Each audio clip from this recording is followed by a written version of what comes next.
What is up, guys? It is Jerry. It's a Saturday morning, and I'm here with some impressions of stuff. I caught a late showing last night of the new Seth MacFarlane picture, A Million Ways to Die in the West, and I'm here to talk about it now. So, Seth MacFarlane's an interesting dude to me. As much as people bag on Family Guy, you know, oh, it's not as good as it used to be, or you know, it's killing, you know, comedy. Whenever I've got Family Guy on or American Dad on, you know, I'm always enjoying myself, you know, I'm always laughing even if it's something stupid. So, you know, I generally tend to like Seth MacFarlane, and I like that he mixes base humor with intelligent humor, and adds in, you know, like music and things that he really cares about. You know, you can always feel his personality, and I appreciate that. And his directorial debut, which was Ted, I was actually kind of impressed by. I didn't love that movie, but I liked it, and I thought that he, you know, demonstrated some skill behind the camera, and it's always interesting to see somebody transition out of animation into live action.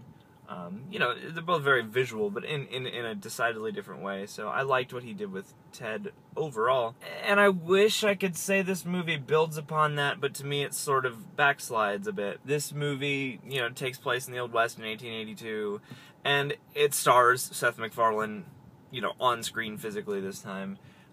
You know, as this down-on-his-luck sheep farmer. He's not very courageous, you know, he's not very suited to the Old West, and, you know, he's suffering from heartbreak and a number of other things. So it's you know, it's a familiar story, but I think the biggest thing for me about this movie is that it's just really uneven. First and foremost, you know, I'll just get it out of the way now. Is it funny? Yeah, I laughed a lot. Like, I'm not gonna pretend I didn't laugh a lot. Sometimes I was laughing despite how obvious and stupid some of the jokes were, and sometimes I was genuinely really enjoying the comedy. So, you know, even if you're not fully convinced by whatever joke, there are so many of them that you're gonna laugh at something. You know, it's certainly enjoyable, and if you're just there to have a good time with your buddies, I'm sure it'll be enjoyable. I really think this movie could have benefited from tighter editing. I mean, watching this in the theater, it felt to me like I was watching the, you know, extended unrated edition on DVD, you know, because just things go on and there are certain jokes where I'm like, okay, I get it. It's a 2-hour comedy, so it's certainly lengthy, and after a while you do feel it start to drag. And the other thing too is that this movie has this unique problem in the sense that whenever Seth MacFarlane is not on screen, or in effect, whenever Seth MacFarlane basically gets to focus on and direct the other actors, the movie feels like an actual movie. And whenever Seth MacFarlane is on screen, it feels sort of like a sketch show. The moments where Seth MacFarlane is not on screen are a lot tighter, are a lot more cinematic. So I think the challenge this time for him was juggling being co-writer and director and star. With something like Ted, you know, I just get the sense that he was able to benefit from being able to focus solely on directing a movie and then acting, whereas in this movie, he definitely has to do a lot of both. And the thing is, I don't think Seth MacFarlane is a bad actor by any stretch. And I think he's very funny. And again, you know, I've really liked some of his voice work in films like Ted and Hellboy 2. I loved him in Hellboy 2. So ultimately, I think this film, as much as I like him, it always bogs down whenever he's given a lot of screen time, you know, to do his thing, and there's not a whole lot of editing there. You know, it sort of seems like they threw every joke at us, and whatever's funny is funny and whatever's not's not. You know, he's got a lot of great people around. He's got, you know, Neil Patrick Harris and Giovanni Ribisi and Amanda Seyfried and Charlize Theron and Liam Neeson, all of whom bring their A-game, and Sarah Silverman in one of the things I've liked her more in lately. And so it gets to be a little strange because, again, I think Seth MacFarlane can act, but he's acting in a different movie than the rest of his cast a lot of the time, it felt like. Please forgive me, because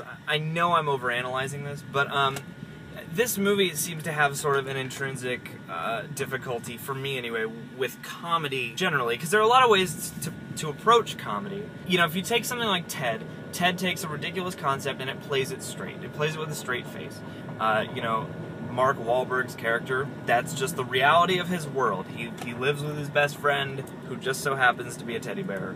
And that movie plays that as the reality. And we all know that that's ridiculous, and part of the humor comes from there, but the movie doesn't stop to be like, we get that it's ridiculous, though.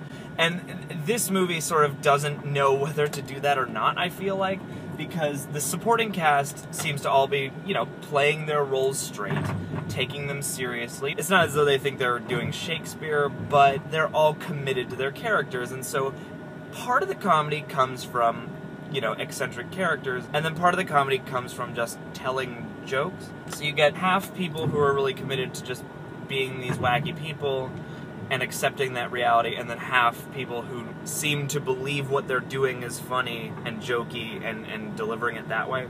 So it's kind of like a guy trying to tell you a joke and then cracking up halfway through and then trying to pull a straight face back together before the punchline. You know, it's like comedies like this seem to work best when the actors are playing the characters as though they're actual people, regardless of how ridiculous they are. And that only happens like part of the time here. And, you know, I'm not gonna lie, there is some humor in here that just isn't my kind of humor. So I'm not about to hold that against the movie so much. There are certain jokes I still think could have been cut down despite that. But, you know, Seth MacFarlane always has a mix in his comedies of things that appeal to me and some things that don't. So that's fair enough. It may just be me.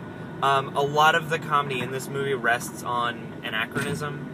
So, you know, people saying things that you never would have said in the Old West because they're modern and they incorporate history that people wouldn't have known about yet, or you know, science that people wouldn't have known about yet. So some of that stuff is funny, and some of it just doesn't really appeal to my taste personally. So that's not a criticism one way or the other, but just, you know, depending on your taste in comedy, I guess. He's got that Family Guy style down better and better for live action, because there is a lot of that cutaway stuff and a lot of that really physical comedy. And there are some really rewarding Easter eggs in there, so it's alright. It doesn't all feel like a complete whole to me, but I appreciate that, you know, there's a lot of sweeping visuals which are really cool. The score is really good because it harks back to all those old Western movies. And there are some really amusing bits, and there are some great cameos, and I really wish the trailers... You know, I've seen a lot of trailers for this movie just at the cinema and on TV. They give away a lot of the slapstick, you know, punchlines, and they give away a few of the really good cameos, and that's a bummer, because there are a lot of really fun cameos, and they're not all given away, and there's a lot of slapstick, but, you know, it's, once you've seen a moment like that, it's, you know, it's not as funny. It's like finding your Christmas presents early and then opening them. You know, it's like you're not going to be surprised anymore. So, that's more on the ad campaign than the movie, because all those moments are really funny, and I wish I could have seen them for the first time, or most of them for the first time in the movie itself. But it's an enjoyable time. You know, you go to a matinee, or you rent it with your friends or something like that. It's a good time, I think. It's not Blazing Saddles, by any stretch of the imagination, but it's an alright movie. Kind of sinks under the weight of not knowing when to pick it up and move along, I think. But it's certainly got a good heart. You know, it's good-natured. Its heart's in the right place. It really wants to make you laugh. You can tell. There, you know, it just has, you know, this gleeful aura. But it's, you know, it's certainly worth checking out if you want to go and have a silly laugh. You know, it's worth checking out. I'm hoping that his, you know, next film is a little more solid and a little more refined than this. But again, for what it is, and especially if you're interested in it, you'll probably have a good time. As a film, you know, if you have to review it like a film, there are a lot of problems that keep it from being great, but it's a good time. So, yeah, that's sort of my 2 cents on this. I certainly laughed. I will give it that. So yeah, Seth MacFarlane, what do you guys think? What's your favorite of his works? What would you like to see him do in the future? Yeah, let's dish. So yeah, until next time, I am Jerry. A Million Ways to Die in the West is the film, and cheers.